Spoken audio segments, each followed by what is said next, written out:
நான் எபினேசர் பள்ளியில் 6ஆம் வகுப்பு பிரிவில் படிக்கிறேன். இவைகள் பேசினால் ஊரடங்கு உலகடங்கு வீட்டுல அடங்குன்னு கொரோனா என்ற கொடூர அரக்கனுக்கு பயந்து வீட்டுல இருக்கிற அந்த காலத்துல வீடு வீடா இல்ல நாடு நாடா இல்லைன்னு புலம்பிட்டு இருந்தாரு ஒரு பெரியவர். வீட்டுல மனுஷங்க பேசிய காலம் போய் இப்பெல்லாம் பொருட்கள் தான் பேசுது. டிவி முதல்ல ஆரம்பிச்சுது. ஷோரூம்ல இருந்த வரைக்கும் நல்லாதாயா இருந்தேன். என்னைக்கு இந்த படுபாவி மனுஷன் விலை கொடுத்து வாங்கினாலும் அன்னில இருந்து பிரச்சனை தான். அதுவும் இந்த லாக்டவுன்ல ரெஸ்டே இல்லாம இருக்கேன். என் உடம்ப பத்தி யார் கவலைப்படுறா? இந்த வீட்டுல ஒரு பெரிய மனுஷன் இருக்காரே, எப்பவும் நியூஸ் தான் பாப்பாரு.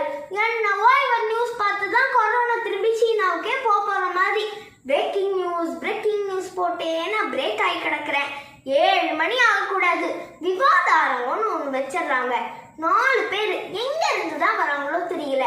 என் காது ஸ்பீக்கர் கீழே கத்துறாங்க.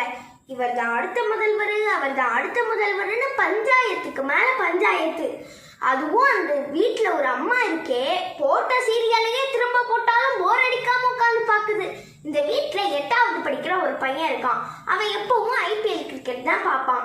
CSK எத்தனை தடவை தோத்து போனாலும் அதை வச்ச கண்ணு வாங்காம பாக்குறான்.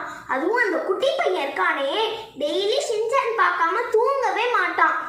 ஒரு நாளைக்கு 12 மணி நேரம் நான் வேலை பார்க்குறேன் அப்படின்னுச்சு. உடனே ஃபேன் பேச ஆரம்பிச்சுது. என்ன நிறுத்து உன்னையாவது ராத்திரி 10 மணிக்கு மேல ஆஃப் பண்ணிடுறாங்க. எனக்கு 24 மணி நேரமும் ஓட விடுறாங்க. உசைன் போல்ட் ஓடினதை விட அதிகமா ஓடினது நான் தான். எனக்கு ஒரு பட்டம் உண்டா, பதக்கம் உண்டா? அகத்தியர் உலகத்தை சுத்தினதை விட அதிகமா சுத்தினது நான் தான் அப்படின்னு பெருமை பேத்திக்குச்சு. அப்பதான் அடுப்பங்கரையில ஏதோ முனங்குற சத்தம் கேட்டுச்சு. அடுப்பும் பேச ஆரம்பிச்சுது. வயிற்றுச்சலோட சொல்றேன், ஒரு நாளைக்கு நார்மல் டேஸ்ல 2 முறை தான் சமைக்கும் அந்த அம்மா. ஆனா இந்த லாக்டவுன்ல 10 மணிக்கு ஒரு டீ போடுது, 11 மணிக்கு ஒரு டீ போடுது, கேசரி கிண்டுது. காலையில 7 மணிக்கு ஆரம்பிச்ச என் பொழப்பு ராத்திரி 11 மணி வரைக்கும் சிரிப்பா சிரிக்குது. நெருப்புல வெந்து போறேன், வெறுப்புல நொந்து போறேன். என் உடம்பு திகுதிகுன்னு எரியுது, யாருக்கு தெரியும் அப்படின்னுச்சு. உடனே மினுக்குன்னு பேசிச்சு டிவி ரிமோட். உங்களை எல்லாம் யாரும் அடிக்கிறது இல்ல, உதைக்கிறது இல்ல. ஆனா இந்த வீட்டுல யாருக்கு கோபம் வந்தாலும் கையில கிடைக்கிறது நான் மட்டும்தான்.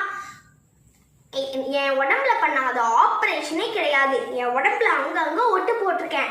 மனசாட்சியோட பேசுங்க அப்படின்னுச்சு. அப்பதான் ஏசி ரூம்ல இருந்து ஒரு சத்தம். என்ன எல்லாரும் பேசிக்கிட்டு இருக்கீங்க அப்படின்னு கேட்டுச்சு கம்ப்யூட்டர். உங்களுக்கு எல்லாம் சம்பாதிச்சு கொடுக்கறதே நான் தான். Work from home.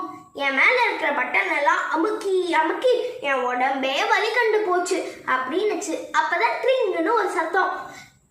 மெதுவா மொபைல் போன் பேச ஆரம்பிச்சுது. என்ன எல்லாரும் பேசிக்கிட்டு இருக்கீங்க? நீங்க எல்லாம் இருக்கிற இடத்துல இருந்துதான் வேலை செய்யறீங்க. ஆனா ஏன் நிலைமை அப்படியா? காஸ்ட்லியா தான் வாங்குறாங்க. ஆனா என்னை விட யாராவது புதுசா வந்தா என்னை குப்பையில தூக்கி எரிஞ்சிடறாங்க. நான் இல்லைன்னா அவன் யாருக்கிட்டையும் பேச முடியாது. அவனோட மொத்த ரகசியமும் எனக்கு மட்டும்தான் தெரியும் அப்படின்னுச்சு மொபைல் போன். உடனே டிவி ஒரு முடிவுக்கு வந்தது. சரி நம்ம எல்லாம் ஒன்னாதான் கஷ்டப்படுறோம். ஆனா நமக்கு இருக்கிற மனிதாபிமானம் கூட அவங்களுக்கு இருக்கிறது இல்லையே. எந்த சொந்தக்காரங்க வீட்டுக்கு வந்தாலும் புதுசா வாங்கின டிவி, புதுசா வாங்கின ரிமோட்டு, புதுசா வாங்கின HD ப்ரொஜெக்டர்னு நம்மளை தானே அறிமுகப்படுத்துறாங்க. மனுஷங்களை அறிமுகப்படுத்துறது இல்லையே அப்படின்னுச்சு.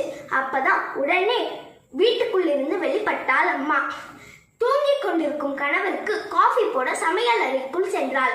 பசங்க 2ம் ஹால்ல ஃபேனை போட்டுட்டு டிவி ஆன் பண்ணுச்சு. தம்பிகளா, இன்னும் 1 வாரத்துல கொரோனா லாக்டவுன் முடிய போகுது. நம்ம இன்னும் 1 வாரத்துல நம்ம குலசாமியை கும்பிட பாட்டி ஊருக்கு போறோமே அப்படின்னா. நம்ம பாட்டி ஊருக்கு போறோமா? அப்ப தாத்தா எனக்கு எல்லாம் வாங்கி தருவாரே அப்படின்னு பெரியவன். பாட்டியா எனக்கு எல்லாம் வாங்கி தரும்டா அப்படின்னு சின்னவன். பொருட்கள் எல்லாம் ஒன்றை ஒன்று பார்த்து கொண்டன. நிம்மதியாக பெருமூச்சு விட்டன. நன்றி, வணக்கம்.